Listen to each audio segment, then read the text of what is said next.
Hey did everyone, Juan Romero here from SwitchWatch. Welcome to my review of Red Lantern on the Nintendo Switch, a title that if you've seen the trailer is instantly interesting, with the great Alaskan wilderness and the look of being able to be a musher controlling your sled.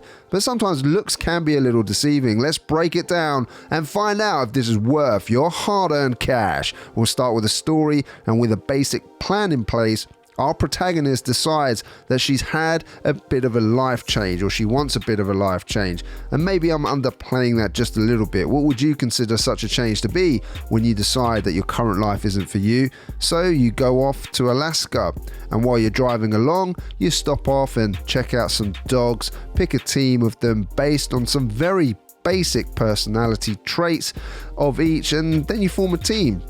And then proceed to cross the Alaskan wilderness to your new home, equipped with a few bullets, a bit of food, and of course those doggies for company. Now I don't know about you, but well planned this is not. I think we have at one time or another in our lives felt this way, where we want to get away from it and try something completely different, free from judgment, free from the worries that daily life and responsibility bring.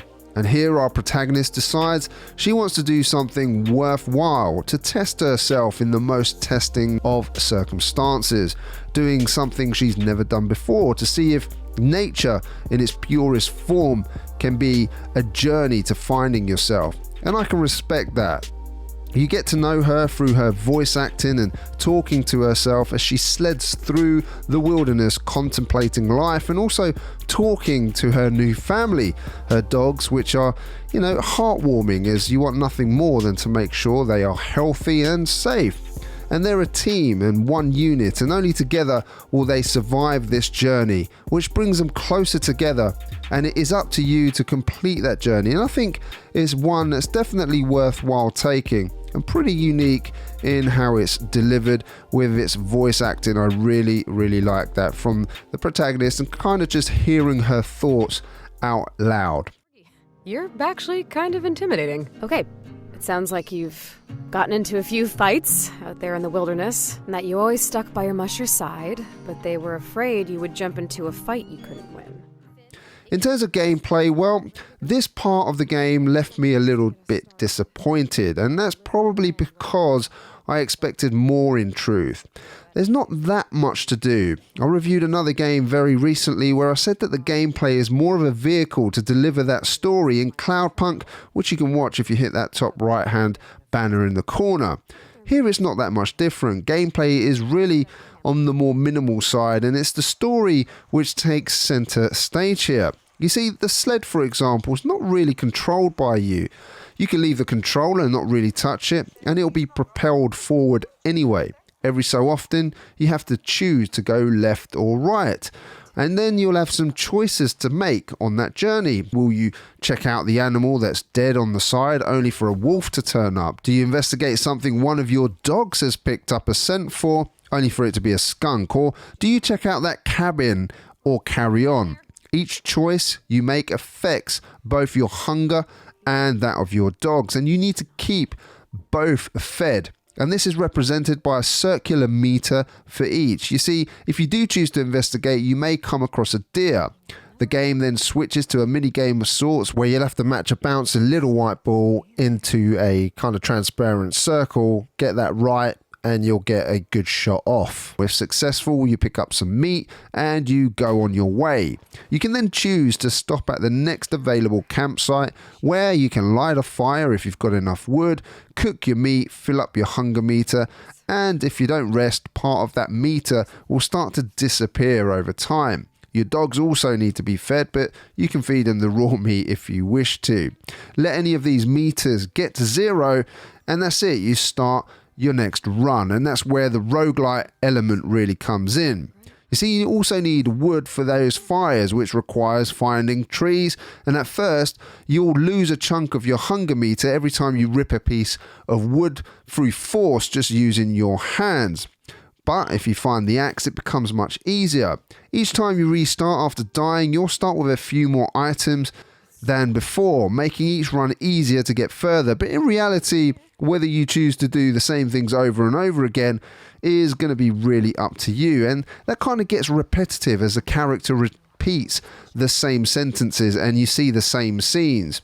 It took me all of about 5 runs to get to the home of our protagonist and complete the game. And while you can check out the dog stories afterwards, the game wasn't really engaging enough for me to keep going, and playing it again and again. You could choose a different team of dogs if you wanted to. There are a good few to choose from at the beginning, all with different personalities and quirks. And I did enjoy the interactions at the beginning with those dogs. It's especially difficult when one of them gets injured and your team is down. It does mean that you'll need to use a medipack at the next campsite, which you will of course do, because otherwise it becomes very difficult to get to your home. You can also get injured too, but again, nothing a medpack won't sort out. And I personally didn't find it a challenge to complete really. You just have to do enough runs, make sure you get enough equipment to get to the cabin. But the gameplay is more of a series of little mini games and choices, which will ultimately decide whether you survive or you fail and have to start again, because item and resource management is quite important here in terms of having enough bullets so you can kill animals, wood so you can have fire to, cook the food, medipacks and all of that kind of stuff. So that does play a part, but after a few runs it does become pretty easy to overcome that challenge. Just wish that there was more depth. In terms of visuals, they are pretty fantastic in my opinion. You'll come across day-night cycles. I love the use of colours there, and the draw distances look pretty good as well. Those weather effects are really, really nice too. And I just think that you'll love the scenery here. You'll come across the northern lights and all of that kind of stuff. And I think visually and conceptually, the game does add a lot through its visuals. Both in handheld and docked, there was very few stutters, but nothing major. I loved how the dogs themselves looked different from each other. Being able to pet them was an absolute bonus, and the Alaskan wilderness really steals the show for me. It does look fantastic and was one of the main reasons I was attracted to the game in the first place. I had no trouble putting this on, sitting back, relaxing and taking in all that wonderful scenery. In terms of audio, it's probably one of the best parts of the game. The voice acting of the main character really adds character to the game and helps us as players bring us closer to how this lady is feeling about life. Choose wisely. And I tried to choose doctor, but that didn't take. I can still hear him. This just isn't for you. But I knew what they meant. This just isn't you. It's probably not a problem for you, is it, buddy? Chomper.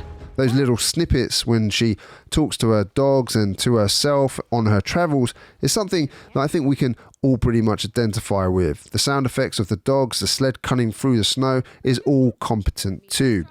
And finally, that piano backing music is a delight to listen to all the way throughout the game. In terms of value, the game is $25 or $24.99 in the US and $19.99 in the UK. And that's kind of really at the higher price of indie. There's no doubt that the journey is a beautiful one. It's also very short though, and you can complete the game multiple times with differing dogs and also complete their stories. But I think the price here could be a little bit more competitive. There's so much competition on that Nintendo eShop right now, and it's really rather expensive for a game that you can complete super quick. I didn't feel there was enough depth either to keep me invested, and the gameplay elements will not satisfy everybody. Before my verdict, ladies and gentlemen, if you are new here, consider subscribing for more reviews like this one.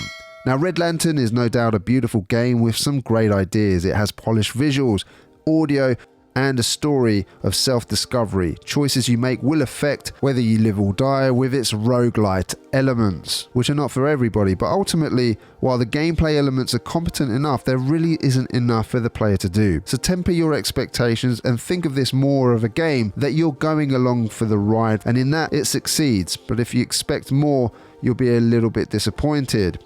If you want a story-driven game, then this might be the one that you're looking for, and I can certainly recommend it for that, though it is very short. If you're looking at this from a gameplay standpoint though, then for me it really needed a little bit more depth in that area. However, still a very competent 7 out of 10 from me. Ladies and gentlemen, thank you so much. If you're still watching, then you're still supporting. I want to thank all of our subscribers and members to this channel. We really do appreciate it. And of course, all of you viewers that are still watching. Again, if you are new here, please hit that subscribe button. We'd love to see you on our next video, and leave us a comment down below letting us know what you think of this particular game. Is it one that you're looking to pick up?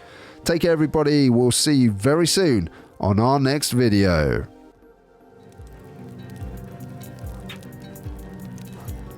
Might be time to get some rest.